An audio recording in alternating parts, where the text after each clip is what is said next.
Сәлеметсіздер ме? Бұл жағдай 2014 жылы болған оқиға еді. Жылдар өтсе де сол күндердің ізі көңіл түкпірінен өшпейді екен. Кейбір оқиғалар бар ғой, еске алсаң жүрегің шым ете қалады. Сол сәтте болған адамдар, айтылған сөздер тіпті ауа райы да есіңде жаңғырып тұрады. Бір қарағанда бәрі күнделікті тіршілік сияқты, бірақ тағдыр дәл сол жылы мені адам сенгісіз таңдау жасауға, сынақтан өтуге мәжбүрледі.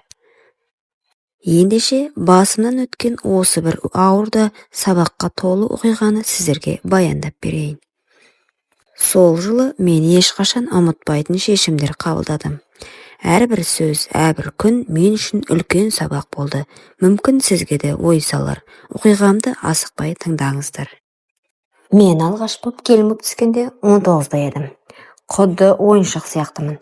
Өзім қалада өскен қарапайым қыз едім. Ауылға тұрмысқа шыққанда бәрі жақсы жерге түстің деді. Қайнатаң молда кісі, намазхан, аруақты адам деді. Бірақ мен білмедім. Оның намазы тек дастархан басында ғана екенін. Күйеуім мал соңында жүреді. Қыста да, жазда да. Үйде мен, енем, қайнатам. Кейде атам, келін қазан көтер дейді. Кейде шай әкел дейді. Әуелде ештеңе байқамадым. Бір күні күйеуім көрші ауылға кеткен. Мен балапаныммен бірге жаттым. Түн ортасы қақпа ашылды. Атам екен, балам келмей қалды ғой. Күн суық, пеш жақ деді. Пешті жақтым. Төсекке жатқанымда бөлмемнің есігі сықыр етті. Есік бекітуді ұмыттым ғой деп ойладым. Көзімді ашып қарасам, қайнатам кіріп тұр. Ата, не болды дедім. Шай ішкім келіп тұр, келінжан деді ол, жымиып. Қазір қайнатып жіберейін бе дедім. Жоқ, өзім ағалам, сен демала бер, сөйтті де жаныма келіп отырды. Сол сәтте менің денем тас боп қалды. Аузынан сөз шықпайды. Ата, балапан оянып кетеді дедім, әлсіз даусыммен. Қорықпа, оянбайды деді. Қолын көрпеме тықты. Шай қалып тұрған пештің жарығында оның көзінен атам емес, хайуанның аш көзі жанып тұрды. Не айтарымды білмедім. Айқайлайын десем, балам оянып кетеді, енем естиді, ұят болады дейді. Ұят деп үнсіз қалдым. Атам бас салып мойнымнан иіскеді.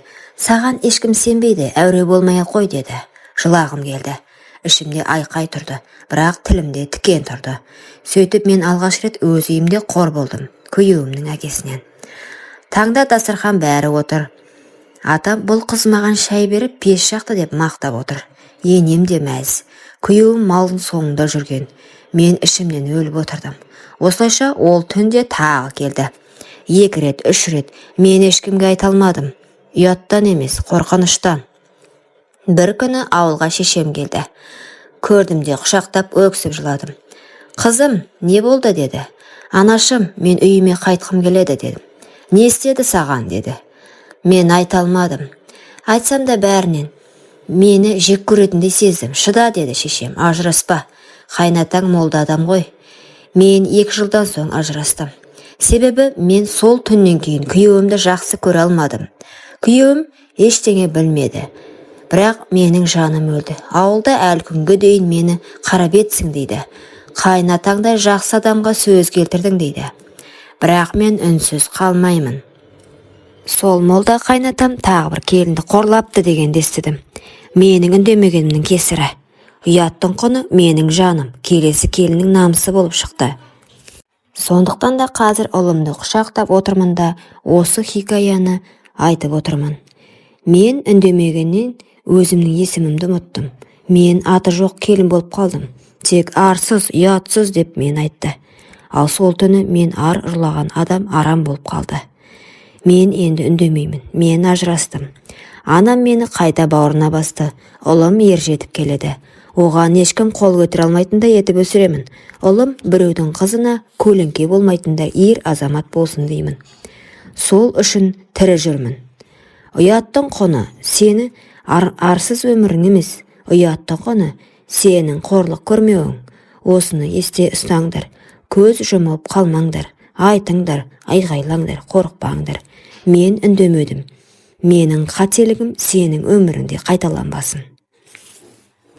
Құрметті оқырман, өмірден алынған шынайы оқиғаларды тыңдағыңыз келсе, менің арнама тіркеліп, лайк, комментарий жазып қолдап кетіңіздер. Келесі кездескенше.